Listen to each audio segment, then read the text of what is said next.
Which is better, the Motorola Moto G Play 2024 or the Motorola Moto G Play 2023? Well, in this video, we're going to find out.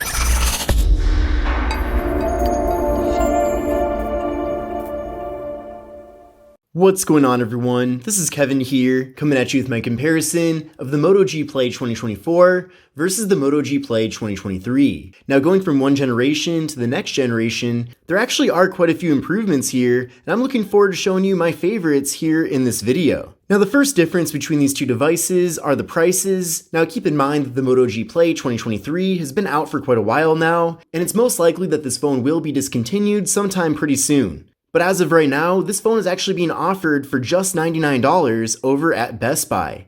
In comparison, the Moto G Play 2024 is being offered for $149, so basically $50 more.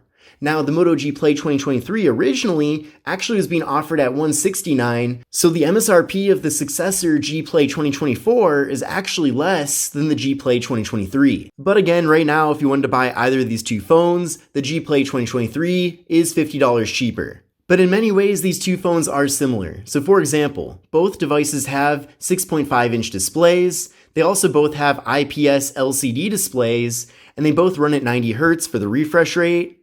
In addition to that, both of these phones do have 720p displays, they both have a PPI of 270, they both have 20:9 aspect ratio displays, and then with the Moto G Play 2024, we're getting an 83% screen-to-body ratio compared to a 79.7% screen-to-body ratio with the G Play 2023.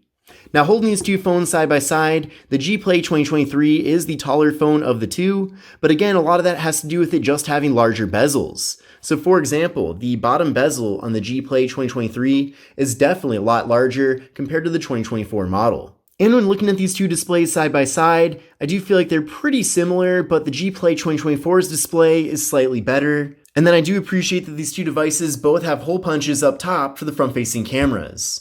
Now, the front camera with the G Play 2024 is 8 megapixels compared to a 5 megapixel front-facing camera with the G Play 2023. So we are getting a slightly better front-facing camera, and then with the Moto G Play 2024, we're getting double the amount of storage at 64 gigabytes compared to 32 gigs with the predecessor.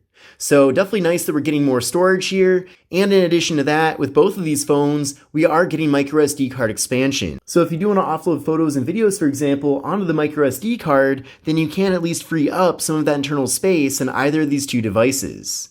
Now, I will say, 32 gigs as the internal storage amount for the G Play 2023 really isn't enough. I feel like even 64 gigabytes is barely enough at this point. So you really need to think about how much space you're currently using and how much you think you'll need in the future. But one of the reasons why it seems like we always need more and more space in our smartphones is because the apps have been getting bigger in size as time has gone on. For example, the Facebook app from 2014 is a fraction of the storage size compared to the Facebook app of 2024. And then on top of that, the way people are using their phones now involves a lot more multimedia than ever before as well, and all of that just requires more space. So I know for me personally, I couldn't do a phone with 32 gigabytes. It simply just wouldn't be enough. And even for a phone with 64, it's probably not enough either. So again, that might be a major deciding point on whether or not you should go for one phone or the other. Now, neither of these two phones have wireless charging, which is a bit unfortunate, but not something I expect to find with a phone in this segment. And then both phones do feature fingerprint sensors to access the devices,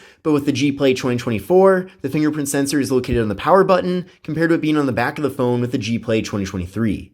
And I definitely do prefer the placement on the 2024 model of the device. Another benefit with the 2024 model is that this phone also has Face Unlock, whereas there is no Face Unlock with the G Play 2023. But let's now try out the fingerprint sensors in these two phones. So we'll start by giving it a try with the G Play 2024. And very fast and responsive. Let's try that one more time. There we go, very quick. And now we'll give it a try with the G Play 2023. There we go, let's try it one more time. And there we go. So it is just as good, I feel like, as the side-mounted fingerprint sensor on the G Play 2024. I just prefer the placement on the 2024 model of the phone, but it is at least fast and responsive, even though it is on the back of the G Play 2023. And then taking a look at the cameras on these two devices, there are quite a few differences here. So with the G Play 2024, we're getting just one camera on the back, so we're getting a 50 megapixel camera. And then with the G Play 2023, we're getting a triple camera setup, So we're getting a 16 megapixel main camera, a 2 megapixel depth sensing camera for portrait mode, and a 2 megapixel macro camera for close-up images. So while it is unfortunate that with the G Play 2024 we are losing that macro camera, losing the depth sensing camera really doesn't matter because that functionality has been combined with the main camera. And then here's how things look in the camera apps on both phones. This is with the main rear camera on both devices, which for the G Play 2024, it's the only camera on the back.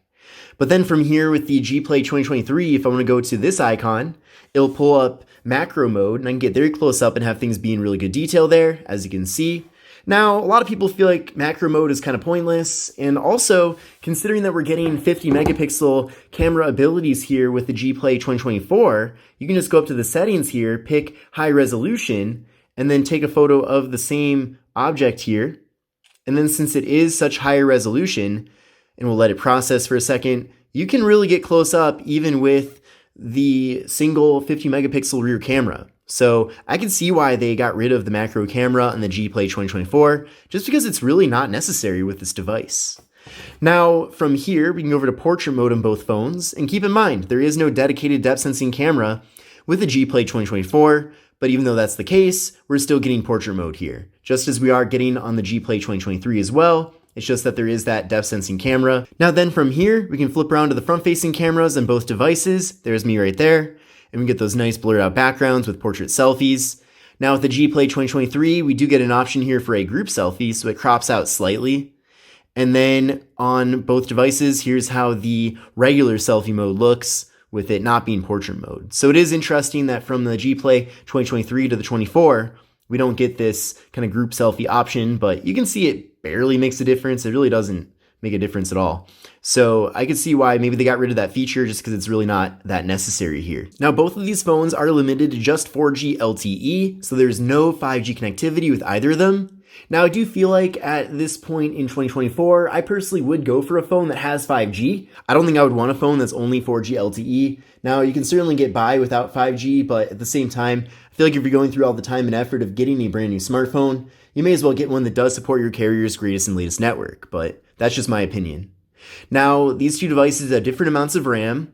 So with the G Play 2024, we're getting 4 gigabytes of RAM compared to 3 gigabytes of RAM with the predecessor.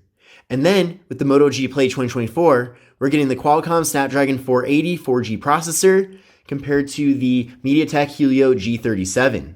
Now, from my experience, it definitely seems like we're getting a much better performing device with the G Play 2024. This phone is just a lot smoother in general and very well optimized too. So I think when it comes to performance, the extra RAM makes a difference, but also the better processor also makes a difference here.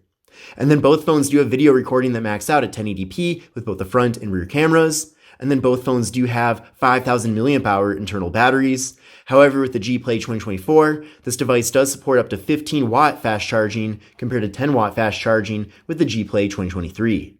And then unfortunately, neither of these two phones have NFC. However, a nice surprise with the G Play 2024 is that this device actually has stereo audio. So if you're listening to music or watching a video, for example, you'll be getting audio out of both the main speaker on the bottom here, but also the speaker up top. Whereas with the G Play 2023, you're just getting audio out of the main speaker, so it's a little bit less immersive in comparison. Now, both of these phones are made completely of plastic. However, we are getting a little more of a boxier design with the G Play 2024 in comparison. Now, taking a look at the left side of the two phones, we have just the slot for the micro SD card and SIM card. On the right side, we have volume up, volume down, and also the power buttons on both phones. And then for the Moto G Play 2024, the power button is also a fingerprint sensor. Then up top here on both devices, we have the 3.5mm headphone jack and the noise-canceling microphone. And then on the bottom here, with both devices, we have the microphone, USB-C port for charging and data transfer, and the speaker.